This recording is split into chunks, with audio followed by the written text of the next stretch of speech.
2022년 제4기 안교 교과 해설 방송을 시작하겠습니다. 앞으로 3달 동안 우리는 죽음과 희망에 대하여 공부합니다. 모든 종교는 죽음과 내세라는 핵심 사상을 가지고 있습니다. 이는 기독교와 성경도 예외가 아니죠. 일반적으로 죽음에 관한 학문을 타나톨로지라고 합니다. 헬라어로 죽음을 타나토스라고 표기하기 때문입니다. 자연과 그 현상을 신화로 설명하는 그리스인들은 타나토스를 죽음으로 의인화해서 타나토스를 죽음의 신으로 명명하기도 하죠. 이는 로고스 시대, 즉 인간의 이성으로 생각을 하던 시대 이전의 미토스 시대, 즉 신화적으로 생각을 하던 시대에 만들어진 신화입니다. 고대 그리스인들에게 죽음은 인간의 실존적 현상 중에서 가장 결정적인 현상이었습니다. 그래서 타나토스 신화를 만들었습니다.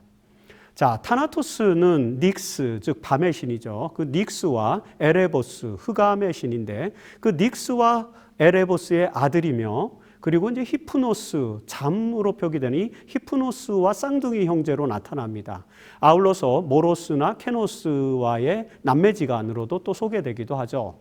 이런 내용만 봐도 우리는 그리스 신화가 단순한 신화가 아니라 인간의 실존적 현상에서 나타나는 아주 기본적인 그런 미토스적 서사라는 사실을 알게 됩니다. 여러분, 특별히 여기서 죽음이 잠과 쌍둥이 형제로 묘사되는 이런 장면에서는 죽음을 잠에 비유한 성경적 사상과의 유사성을 또 우리가 보기도 할 수 있습니다.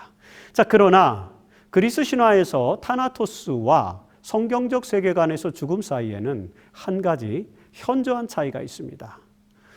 그리스 신화에서는 타나토스는 그 어떤 희망과 연관되어 있지 않습니다. 그래서 지옥의 문 앞에 이곳에 들어오는 자 모든 희망을 버려라 라는 그런 문구가 적혀 있다고 단테는 신곡 지역편에서 묘사를 하고 있습니다. 하지만 성경은 이런 그리스 신화와는 달리 죽음이 희망과 짝이 되고 있다는 사실을 우리는 알게 되죠. 매우 역설적이지만 성경은 죽음과 더불어 희망을 말하고 있습니다. 요한복음 11장 25절에서 예수는 나를 믿는 자는 죽어도 살겠고라고 가르치죠. 키에르케고르라고 하는 실존주의 철학자는 죽음에 이르는 병에서 바로 이 구절이야말로 인간이 절망에서 벗어나는 유일한 희망의 말씀이라는 점을 강조합니다.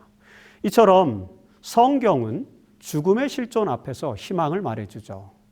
우리는 이런 성경적 세계관의 기초에서 앞으로 3달 동안 죽음과 희망에 대하여라는 역설적인 가르침을 공부할 것입니다.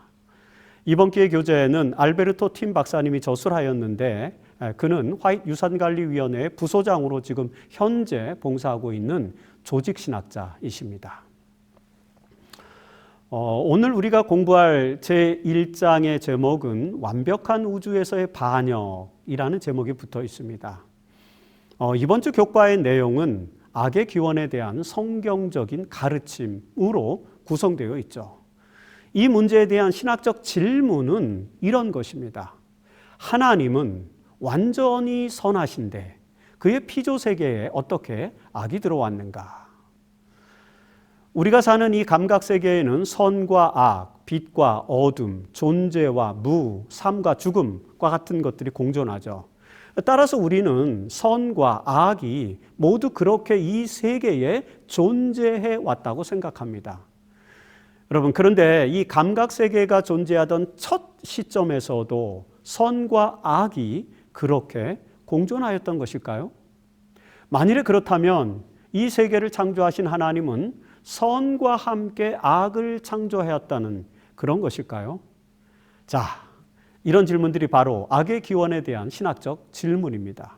우리는 바로 이 질문에서부터 이번 기회 교과를 시작하게 됩니다. 악의 기원을 설명하는 고대 종교적 방식은 3가지로 나타납니다. 첫째는 고대 페르시아 종교인 조로아스터교의 가르침입니다. 이 조로아스터교의 경전인 리그베다에 나타난 악의 기원 내러티브는 선의 신과 악의 신의 투쟁과 관련이 있습니다. 우주에는 선의 신과 악의 신이 공존하는데 이 악의 신의 영향으로 이 세계에 악이 존재하게 되었다는 그런 이론이죠. 자, 여러분, 이런 경우에 악이 존재하게 된 원인은 전적으로 악의 신, 앙그라마인유로 이렇게 불려지는 그런 악의 신에게 있는 것으로 묘사되는 것이죠. 따라서 조로아스터교는 선의 신이 악의 신을 물리치고 우주를 지배하게 되면 악은 사라지고 모든 인간은 다 구원을 얻는다는 만인 구원설을 가르칩니다. 둘째는 고대 그리스 신화의 가르침이죠. 그리스 신화의 바이블과도 같은 신통기라고 하는 책을 쓴 헤시오도스는 노동과 나날이라는 책도 썼습니다. 그는 이 책에서 판도라의 항아리에 대한 서사를 기록하죠. 자, 프로메테우스에게 벌을 내린 제우스는 그의 동생 에피메테우스에게 자비를 베풀어서, 사실 이게 자비인지는 잘 모르겠지만 어쨌든 자비를 베풀어서 판도라라고 하는 여인을 아내로 선물하게 됩니다. 그때 제우스는 판도라에게 큰 항아리, 피토스라고 이제 헬라어로 말하는데 이게 상자가 아니라 항아리라는 뜻입니다. 그래서 판도라의 상자는 아니고 판도라의 항아리라고 이렇게 말하는 것이죠. 이 큰 항아리 하나를 이제 판도라에게 주고는 절대로 열어보지 말라라고 이렇게 명령하게 되죠. 우리가 다 그 신화를 아는 것처럼 판도라는 너무 궁금한 나머지 결국 참지 못하고 그 항아리를 열었고 그 안에서 온갖 악의 근원들이 이 세상 밖으로 나왔다는 것을 우리는 알게 됩니다. 이때 깜짝 놀란 판도라는 급하게 그 뚜껑을 닫았는데 그 안에 있던 희망이 미처 빠져나오지 못하고 항아리 속에 갇히게 되었다는 그런 신화이죠. 여러분, 이 신화적 내러티브는 여러 가지 시사점을 제공해 줍니다. 그 중에서도 오늘 우리가 기억해야 할 한 가지 사실은 이 이야기에서 우리는 악의 기원이 판도라의 책임에 있지만 나머지 절반의 책임은 제우스, 즉 신에게 있다라고 하는 그런 가르침이 여기 담겨 있다는 것입니다. 왜냐하면 헤시오도스는 이 노동과 나날이라고 하는 책에서 이 사건은, 이 판도라의 항아리 사건은 제우스가 프로메테우스의 반역을 괘씸하게 여기고 인간들을 멸망시킬 구실을 만들기 위해서 그런 계획을 세웠던 것이고, 실제로 제우스는 그 후에 인간의 악을 명분으로 해서 대홍수를 일으켜서 인류를 멸망시키고자 했다라고 그렇게 기록하고 있기 때문입니다. 어떻게 보면 성경과 조금은 유사한 그런 흐름이지만 전혀 다른 방향에서의 이 헤시오도스의 기록은 그리스 종교에서 악의 기원은 인간과 신이 절반씩 책임을 지고 있다라는 그런 설명을 우리에게 해주게 됩니다. 하지만 이런 두 신화적 설명에 비해서 세 번째 가르침인 성경, 이 성경의 가르침은 다르죠. 성경에서 악의 기원은 철저하게 피조물의 책임에 있음을 설명하고 있습니다. 자, 이런 세계관을 이해하는 것은 쉽지 않죠. 왜냐하면 사실 많은 부분이 피조 세계의 실존적 현상을 형이상학적 개념과 연결시켜서 설명하고 있기 때문입니다. 인간의 이성의 영역을 넘어서는 이야기들과 결합되어 있는 이 악의 기원 문제를 성경적 세계관으로 설명할 수 있는 신학적 노력들이 사실은 수십 세기 동안 정착되어 왔습니다. 우리는 오늘 이 첫 과에서 바로 이런 내용들을 공부하게 되는 것입니다. 이제 본격적으로 그 교과의 내용을 다루기 전에 다시 한번 정리를 해드린다면 악의 기원을 설명하는 방식에는 신의 책임으로, 전적으로 신의 책임으로 설명하는 조로아스터 교식의 방식과 신과 인간이 공동 책임이라고 그렇게 해서 책임을 공동으로 돌리는 그리스 철학적 방식, 그리고 전적으로 피조물의 책임이라고 가르치는 기독교적 방식, 이렇게 세 가지 방식이 있다는 사실을 우리가 기억해야 합니다. 자, 우리는 이제 성경적 세계관의 기초에서 이 문제, 악의 기원 문제를 함께 살펴볼 필요가 있습니다. 하나님의 속성과 그 결과를 생각할 때 우리는 하나님의 창조는 완벽한 것이었다라고 생각할 수 있습니다. 여러분, 하나님은 선하시고 그분께서 거하시는 하나님 나라 또한 완전하고 그리고 우주와 물질의 세계와 그 가운데 거하는 모든 것들도 다 완전하게 창조되었습니다. 그것이 하나님에 대한 우리의 형이상학적 이해이죠. 그런데도 불구하고 우리가 살고 있는 이 세계, 즉 감각 세계와 그 세계 안에 있는 모든 존재는 선과 악이라는 이분법적인 실존 속에 놓여 있습니다. 이런 비합리적인 실존을 이해하기 위해서 우리가 먼저 생각해 봐야 할 주제는 하나님의 창조 속에 무슨 문제가 있었을까 하는 그런 질문이죠. 다시 말해서 하나님은 악도 창조한 것일까? 라는 그런 물음입니다. 신명기 32장 4절에서 모세는 여호와 하나님은 완전하고 그의 모든 길이 정의롭고 그리고 진실하고 거짓이 없으신 하나님이시니 곧 공의로우시고 바르시도다 라고 고백합니다. 여러분, 이 표현에는 하나님의 속성을 표현하는 단어들이 대부분 들어 있습니다. 그리고 이런 하나님의 속성에 포함되어야 할 가장 중요한 속성이 하나 더 있는데 그것이 바로 창세기 32장 10절에 사용된 헤세드, 은총으로 이렇게 번역되는 바로 그 단어입니다. 이 헤세드가 신약에서는 아가페로 번역되어 나타나죠. 요한일서 4장 7절로 8절에서 사랑은 아가페는 하나님께 속한 것이니 이는 하나님은 사랑이심이라. 이 표현 속에 하나님의 속성이 사랑, 즉 아가페임을 설명합니다. 자, 이처럼 하나님은 미슈파트와 체데크의 하나님이시고 또 에무나와 타밈의 하나님이실 뿐만 아니라 헤세드의 하나님이시기 때문에 그분은 절대로 악의 기원이 되실 수 없으며 그분의 창조는 그분의 헤세드에 대한 완전한 표현이다라고 우리는 이해할 수 있습니다. 특별히 기독교 신학에서 하나님의 창조는 사랑의 행위로 설명됩니다. 자, 하나님은 사랑이시기 때문에 그 사랑의 속성으로 우주와 세계를 창조하셨다는 것이죠. 그래서 이사야서 43장 7절에서 내가 내 영광을 위하여 창조한 자를 오게 하라. 그를 내가 지었고 그를 내가 만들었느니라고 말씀하십니다.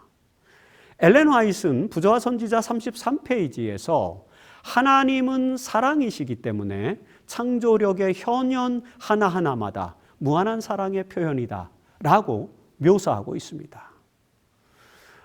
이 세상은 하나님의 사랑의 행위에서 창조되었기 때문에 결국 완전하게 창조되었고 따라서 그 창조 당시에는 악은 존재하지 않았다라고 그렇게 정리할 수 있죠. 이것이 바로 하나님의 속성과 창조에 대한 기독교의 이해입니다.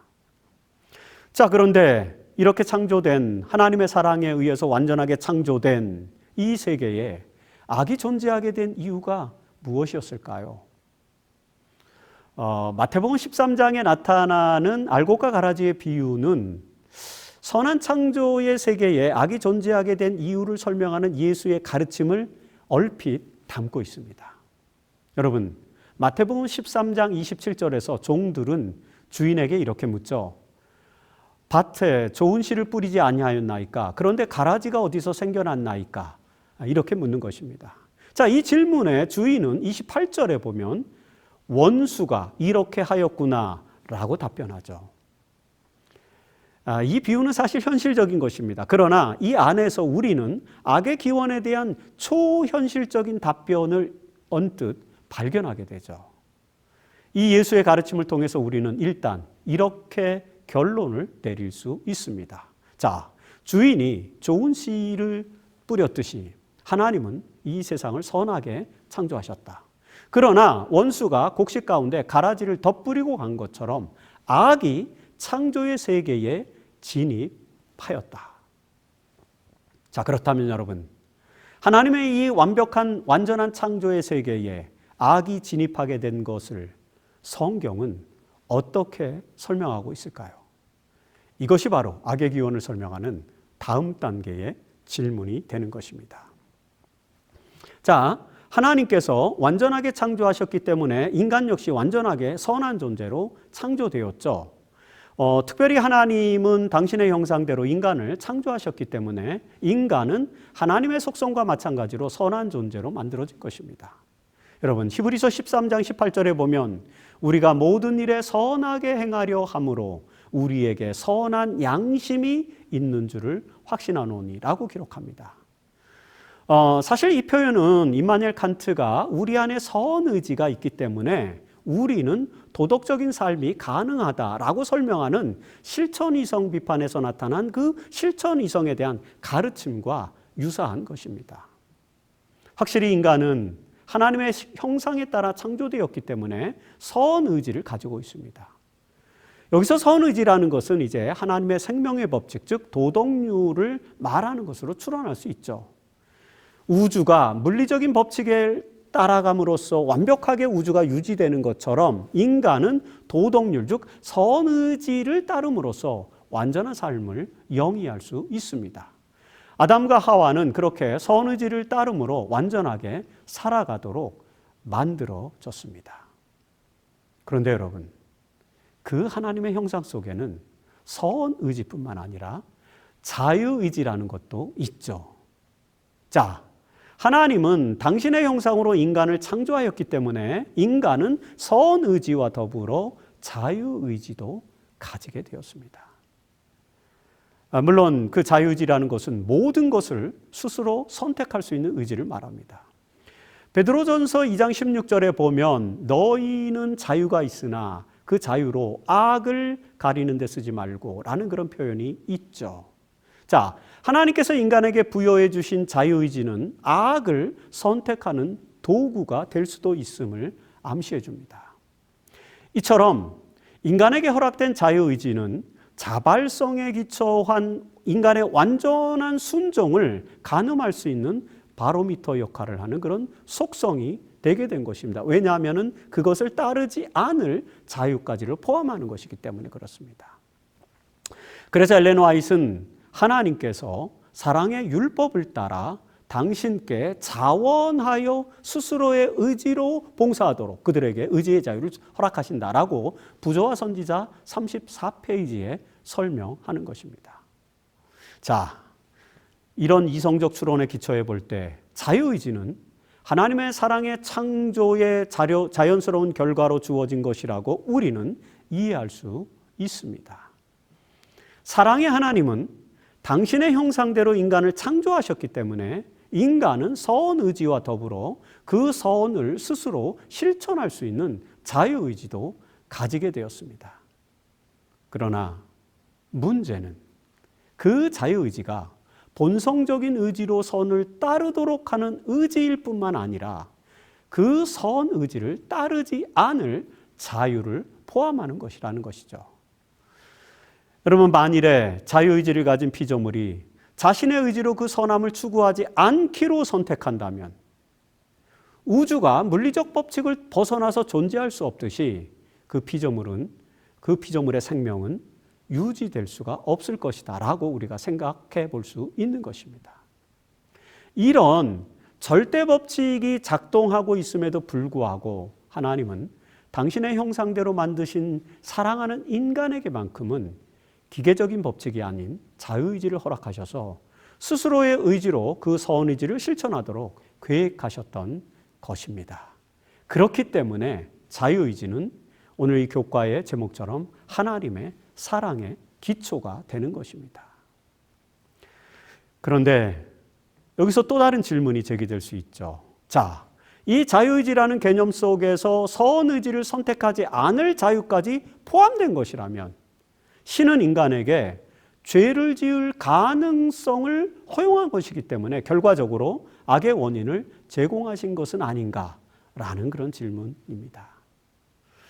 사실 이 질문에는 인간의 이성으로는 추론할 수 없는 그런 매우 형이상학적인 문제가 내포되어 있습니다. 그래서 우리는 그 질문에 대한 정확한 답변을 이성적으로는 찾을 수 없습니다. 다만 우리가 알 수 있는 것은 하나님께서 인간에게 부여하신 선의지와 자유의지에는 악과 악의 선택이라는 개념을 이렇게 추론할 수 있는 가능성을 담고 있는 것이죠. 그리고 그럼에도 불구하고 악이라고 하는 것은 존재론적으로는 존재하는 것이 아니다라는 것을 우리에게 설명하고자 하는 것입니다. 그래서 악은 창조된 것이 아닙니다. 그럼에도 불구하고 하나님께서는 인간이 도덕적 법칙을 선택하지 않을 수도 있는 자유의지를 가졌기 때문에 혹시 모를 이 불순종의 결과, 그것에 대비해서 그로 인해서 발생하게 될지는 모르는 악의 문제를 해결할 수 있는 법칙도 마련하셨던 것입니다. 그것이 바로 하나님이 인간으로 성육신하셔서 희생을 당하시는 그런 구속의 법칙인 것이죠. 아마 이 내용은 이후의 교과에서 우리가 자세하게 공부하게 될 것입니다. 왜냐하면 죽음으로부터의 희망을 이야기해야 되기 때문에 그렇습니다. 오늘 이 자유의지와 관련해서 우리는 완전하게 창조된 인간이 왜 선의지를 따르지 않게 되었는지 이 부분에 좀 더 집중해서 내용들을 살펴볼 필요가 있습니다. 자, 인간은 선의지를 가진 존재임에도 불구하고 인간의 본성 속에는 절대 악도 자리를 잡고 있다라고 이마누엘 칸트는 실천이성 비판에서 설학적으로 설명을 합니다. 자, 사실 이러한 통찰, 철학적 통찰은 성경적 세계관을 통해서 가장 잘 설명할 수 있죠. 인간은 선과 악의 쟁투 속에서 살아가고 있습니다. 그런데 만약 하나님이 모든 인격적인 존재를 선하게 창조하셨다면 어떻게 그들의 정신 속에 절대 악이라고 하는 것이 존재하게 된 것일까요? 이 물음에 대한 하나의 기독교적인 답변이 에스겔서 28장에 암시되어 있습니다. 이 예언서에서 에스겔 선지자는 두로 왕에 대한 예언을 통해서 악의 기원에 대한 성경적 배경을 우리에게 제공해 주고 있습니다. 자, 에스겔서 28장 13절로 14절에 보면 하나의 상징적인 존재로 묘사된 이 두로 왕은 하나님의 동산 에덴에 있었고 그 다음에 하나님의 성산에 있었던 기름 부음을 받은 지키는 그룹이었습니다. 케루빔이었죠. 기독교는 이 기름 부음을 받은 이 케루빔이 이사야서 14장 12절에서 아침의 아들이라고 묘사된 루시퍼를 상징하는 것으로 해석합니다. 하나님 보좌 주위에서 하나님을 섬기던 이 존재 케루빔이 지음을 받던 날로부터 내 모든 길에 완전하더니 마침내 내게서 불의가 악이 드러났도다라고 에스겔서 28장 15절에 설명되어 있습니다. 이 예언적 묘사에서 우리는 하늘에서 일어난 피조물의 최초의 반역을 목도하게 되죠. 아울러 이 기록에서 우리는 완전한 우주에서 불의, 즉 악이 드러나게 되었다는 첫 번째 기록을 사실적으로 읽게 됩니다. 성경은 이것이 바로 우주적 악의 기원이라고 설명하고 있죠. 자, 우리가 잘 알고 있는 것처럼 천상의 존재의 이 타락 이야기는 우주에 악이 존재하게 된 이유를 설명해 주는 다소 신화와도 같은 그런 내러티브로 나타납니다. 사실 이 이야기는 인간의 이성으로는 도무지 추론할 수 없는 서사 구조로 이루어져 있습니다. 그럼에도 불구하고 우리는 이 이야기를 통해서 하나님의 계시에 근거한 믿음을 통해서 이 이야기를 이해할 수가 있게 됩니다. 자, 하나님이 계신 하늘에서 높은 지위에 있던 이 덮는 그룹 케루빔에 속한 이 존재는 완전하게 창조된 존재였었고요. 그 다음에 선의지와 자유의지를 부여받은 그런 존재였습니다. 도덕적으로 완전한 이 존재였던 이 천상의 존재가 태고의 먼 어느 시점에 어느 순간에 교만한 정신을 가지게 된다는 것이죠. 이런 루시퍼의 정신을 에스겔은 내가 아름다움으로 마음이 교만하였으며 라고 에스겔서 28장 17절에 표현을 하고 있습니다. 자, 이 교만한 정신으로 인해서 내 마음에 강포가 가득하여 내가 범죄하였도다 라고 또 에스겔서 28장 16절에 기록하고 있죠. 이런 내용을 통해서 우리는 그 존재에게서 나타난 이 교만함, 그 교만함은 하나님의 도덕적 법칙을 위배한 결정이라는 것을 알 수 있습니다. 여러분, 선의지를 따라야만 했던 그 존재가 그 법칙을 어기고 스스로의 자유의지로 교만함을 지금 선택한 것입니다. 그리고 그로 인해서 불의와 강포와 그리고 죄악, 악이 우주에 나타나게 되었다는 그런 설명이 지금 에스겔 28장에 나타나는 것이죠. 자, 이 기록을 통해서 우리는 전체 우주에서 최초로 악이라고 하는 것이 존재하게 된 그런 배경을 읽게 되는 것입니다. 사실 아우구스티누스식으로 설명하자면 사탄의 정신 속에서 선의지가 결여되게 되었고 그로 인해서 이제 악이 시작되었다라고 또 이렇게 우리가 볼 수 있습니다. 이처럼 에스겔에 나타난 이 지키는 그룹으로서 천상의 존재가 타락하게 된 이 타락에 관한 묘사, 이야기는 악의 기원에 대한 매우 탁월한 설명을 우리에게 제공을 해줍니다. 그리고 이것과 함께 이사야서 14장 그리고 계시록 12장의 기록에서 우리는 이성을 넘어선 천상의 영역에서 악의 기원에 대한 계시를 발견하게 되죠. 이런 설명들은 인간의 이성으로는 추론할 수 없는 것입니다. 그래서 성경 해석학자들은 죄를 신비다라고 이렇게 설명하죠. 엘렌 화이트도 그의 한 글에서 죄는 신비로운 것, 설명할 수 없는 것이다 라고 그렇게 묘사합니다. 죄는 인간의 이성으로는 설명할 수 없는 것입니다. 그래서 그것은 사실 믿음의 대상이죠. 우리는 천상의 존재가 하늘에서 왜 그런 선택을 했는지 도무지 이성으로는 이해할 수 없습니다. 그럼에도 불구하고 하나님께서 말씀해 주신 이 계시들을 통해서 우리는 악이 우주에서 어떻게 시작되었는지 그 기원에 대해서 종교적인 이해를 이제 가지게 된 것입니다. 에스겔서 20장과 더불어 천상의 존재의 타락과 관련된 내용이 등장하는 것이 바로 이사야서 14장입니다. 에스겔이 두로 왕에 대한 예언에서 천상의 존재의 타락에 대한 내러티브를 제공해 주고 있다면 이사야는 두로 왕이 아니라 바벨론 왕에 대한 예언에서 그와 유사한 내용을 전해줍니다.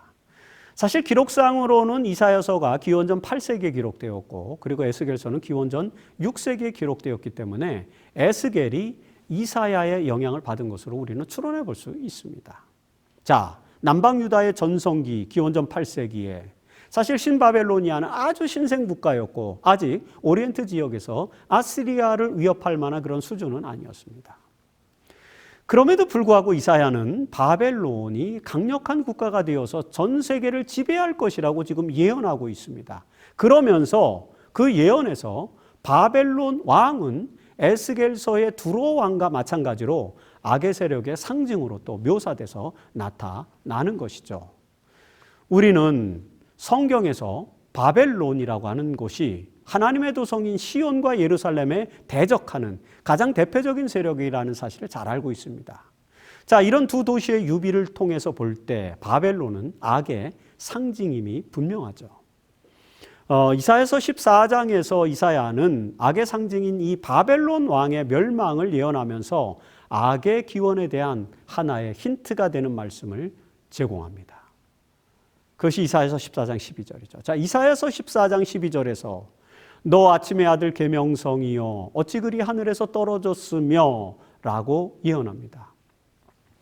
이 표현에서 우리는 루시퍼라는 명칭을 보게 되는데 사실 이 명칭은 새벽별이라는 단어를 벌게이트 역에서 라틴어로 표기한 그런 표기법입니다.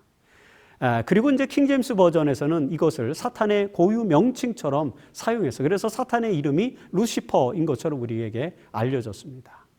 그리고 여러분 이 용어, 이 루시퍼라고 하는 그 라틴어 표기를 잘못 표기한 것이 루시펠이라는 표기인데 그 루시펠이라는 표기에서 루스벨이라는 우리말 표현이 나타났습니다. 그래서 루스벨은 루시퍼의 잘못된 표기를 우리말로 표현한 그런 표현인 것입니다.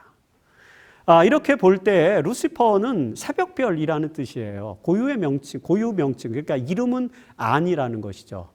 그래서 이 루시퍼는 고유 명칭이 아니고 성경에서 타락한 천상의 존재인 사탄에 대한 표현, 새벽별이었지만 타락했다라고 하는 그런 표현 속에서 나타나는 표현으로 나타나는 용어이죠. 하지만 우리가 이사야의 기록에서 이 우주적인 악의 기원에 대한 언급을 이제 그 우주적인 악의 기원에 대한 그런 내용들을 좀 보게 되는 것인데, 뭐 명확하게 이것이 우주적인 악의 기원이다라고 하는 그 명확한 언급을 찾기는 좀 어려워요. 그럼에도 불구하고 우리는 이 이사야서 14장의 말씀을 에스겔서 28장 15절과 비교함으로써 이것이 하늘에서 그룹 천사의 반역, 그것이 여기서는 아침의 아들 계명성으로 표현된 그 존재, 즉 루시퍼로 이제 연결되는 것을 우리가 해석해 볼 수 있는 것입니다. 그런데 이사야가 중요한 것은 이 이사야서 14장에서는 이 루시퍼로, 아침의 아들 계명성, 즉 루시퍼로 묘사된 이 존재가 어떻게 타락하게 되었는지에 대한 배경을 에스겔서보다는 좀 더 잘 설명해 준다는 것이죠. 자, 우주의 시간의 어느 순간에 이 루시퍼로 명명된 이 존재의 정신 속에 이상한 의지 하나가 생겨났습니다. 그 의지는 이사야서 14장 13절에 묘사되어 있는데요.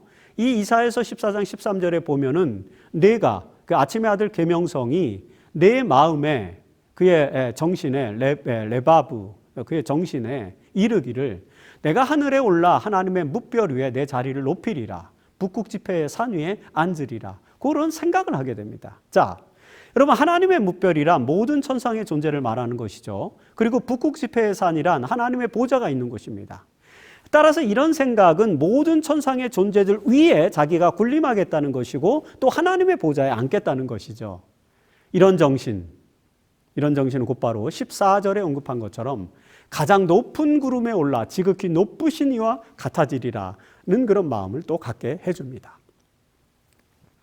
여기서 묘사된 것처럼 루시퍼로 묘사된 이 천상의 존재는 최고한 지극히 높으시니 엘론이죠. 엘yon, 지극히 높으신 하나님 그런 뜻 아닙니까? 이 지극히 높으신 하나님 엘론과 동등하고자 하는 정신을 가지게 되었던 것입니다. 자, 에스겔은 이런 마음을 교만으로 표현한 것이고, 그리고 그것은 결국 피조물의 존재적 법칙, 즉 도덕률을 어긴 죄악의 결과로 이어지게 된 것입니다. 그래서 이사야서 14장 15절에 보면은 이 루시퍼로 묘사된 이 존재는 그런 교만함의 대가, 즉 지극히 높으신 자를 대적하는 그런 교만함의 대가로 결국 스올, 곧 구덩이 맨 밑에 떨어짐을 당하게 되는 것입니다. 죄악의 결과인 죽음에 이르게 된다는 그런 표현이죠.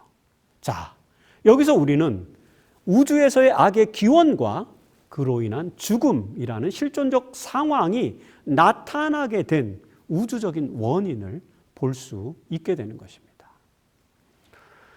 그런데 이 지점에서 우리는 또 하나의 질문을 떠올릴 수 있습니다. 그것은 이런 질문이죠. 하늘에서 기원된 악이 그럼 어떻게 이 땅에까지 영향을 끼쳤는가?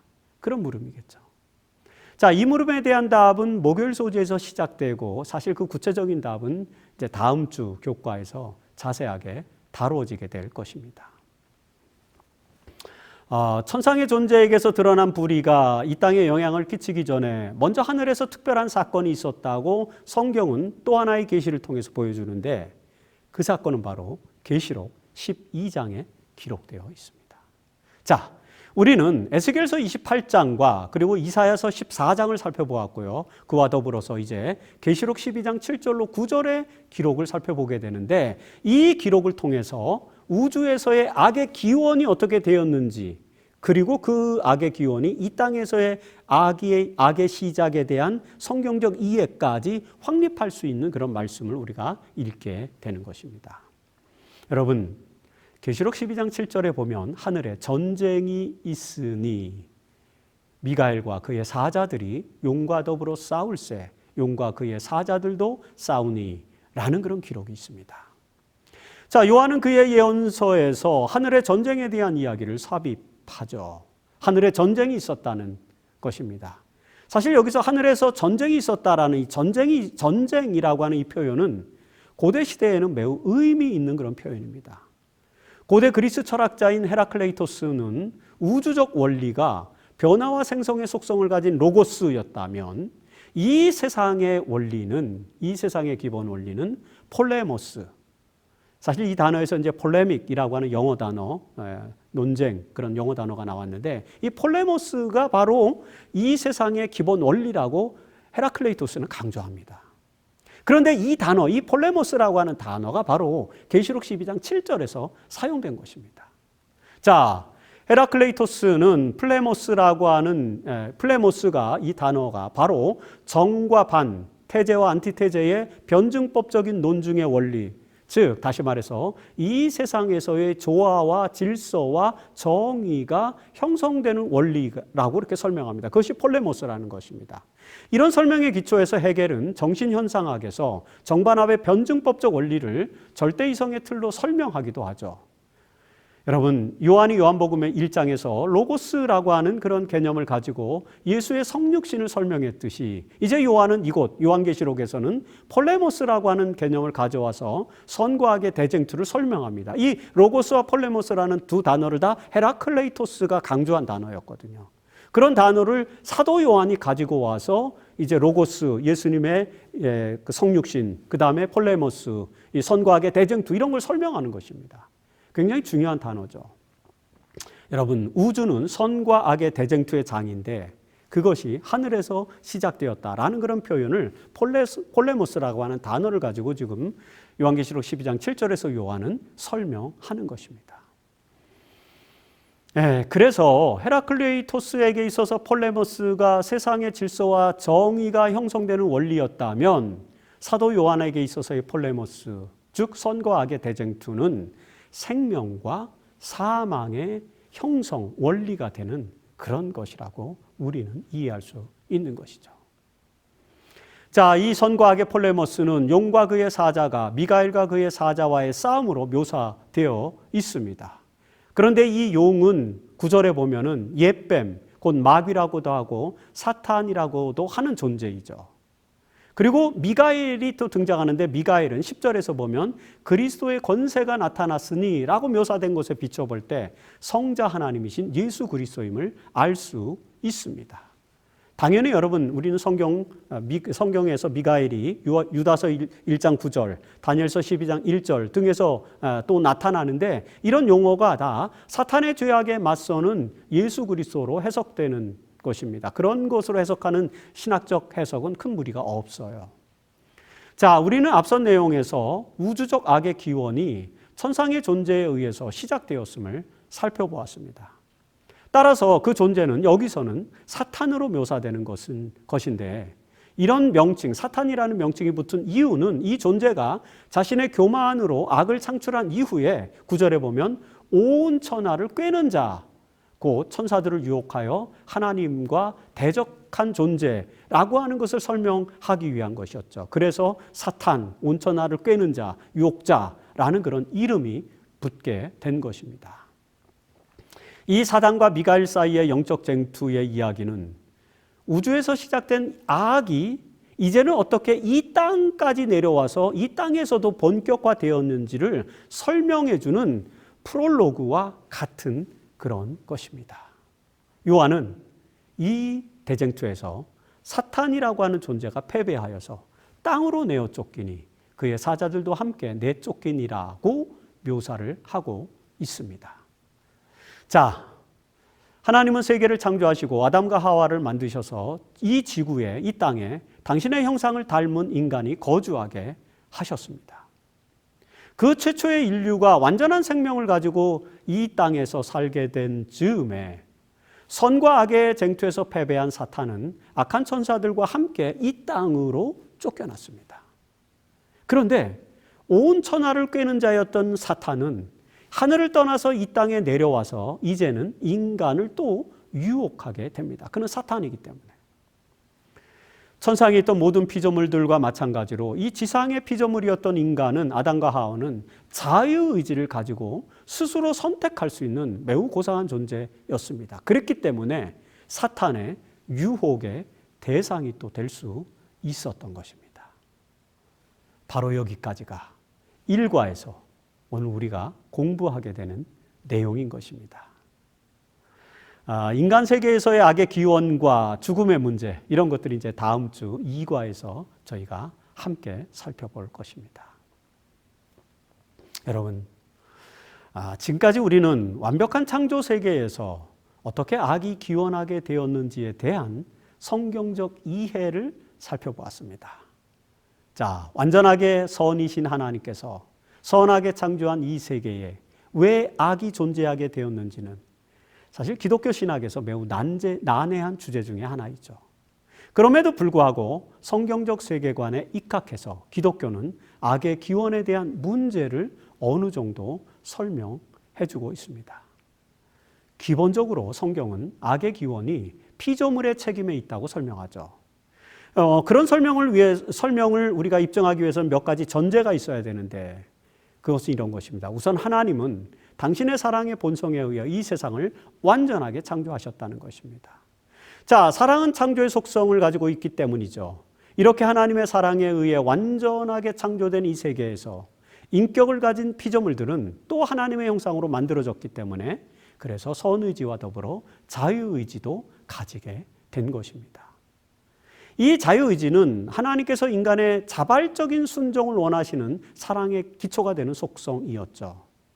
이 선의지와 자유의지를 가진 존재들은 생명의 법칙인 도덕적 법칙을 따르지 않을 선택권까지 자유의지 속에 부여받았습니다. 그리고 에스겔서 28장에 보면 이런 자유의지를 가진 천상의 존재 하나가 교만함을 선택하여 하나님의 법칙을 어기게 되었고 이 우주의 불의가 시작되었다는 것을 우리는 보게 됐습니다. 이 천상의 존재는 이사야서 14장에서 루시퍼로 묘사된 존재인데 이 존재는 하나님과 같아지고자 하는 정신, 즉 지극히 높은 자 엘론과 같이 되고자 하는 그런 정신을 품게 되어 결국에는 악의 근원이 되었다라는 것을 우리는 살펴봤습니다. 바로 이 루시퍼로 명명된 이 존재는 계시록 12장에 보면 하늘에서 미가엘과 전쟁을 치러서 폴레모스죠. 거기서 패배하여 이 땅으로 내쫓겼습니다. 그로 인해서 인간은 선의지와 더불어 절대 악을 가지게 되었고 그 결과 죽음이라는 운명에 놓이게 되었다라고 하는 것입니다. 우리는 이번 주의 교과에서 이런 우주적인 악의 기원이라는 대서사를 인간의 죽음과 희망을 다루는 그런 주제의 프롤로그 형태로 살펴보았습니다. 이제 이번 주 교과를 마치면서 엘렌 화이트의 권면을 읽어보도록 하겠습니다. 시대소망 22페이지입니다. 태초부터 하나님과 그리스도는 사탄이 반역할 것과 그 반역자의 기만적인 권세를 통하여 인류가 타락할 것을 아셨다. 하나님께서 죄가 존재하도록 정해놓지는 않으셨으나 죄가 존재할 것을 내다보시고 그 두려운 비상사태를 위하여 대비책을 세워놓으셨다. 하나님께서는 세상을 너무도 사랑하셔서 당신의 독생자를 주시기를 언약하셨으니 이는 저를 믿는 자마다 멸망치 않고 영생을 얻게 하려 하심이었다. 우리는 이번 주에 악의 기원에 대한 우주적인 서사를 이번 기회 전체 교과의 프롤로그 형식으로 살펴보았습니다. 사실 이런 이야기들은 우리의 이성적인 한계를 넘어서지만 그럼에도 불구하고 우리는 성경의 계시를 통해 믿음으로 그 내용을 이해할 수 있습니다. 이런 거대 담론은 죄의 문제, 그리고 죽음의 문제, 구원의 문제에 대한 놀라운 성경적 통찰력을 제공해주고 있습니다. 우리는 앞으로 한 기 동안 이런 문제들에 대해서 깊게 공부하게 될 것입니다. 오늘 우리가 공부한 악의 기원의 문제가 죽음과 구원의 희망을 이해하는 그런 첫걸음이 될 것입니다. 이런 첫걸음을 여러분들이 오늘 우리와 함께 교과 공부를 통해서 함께 하시면서 그 첫걸음의 걸음을 떼셨기를 바라면서 이번 주 교과 해설 방송을 마치도록 하겠습니다.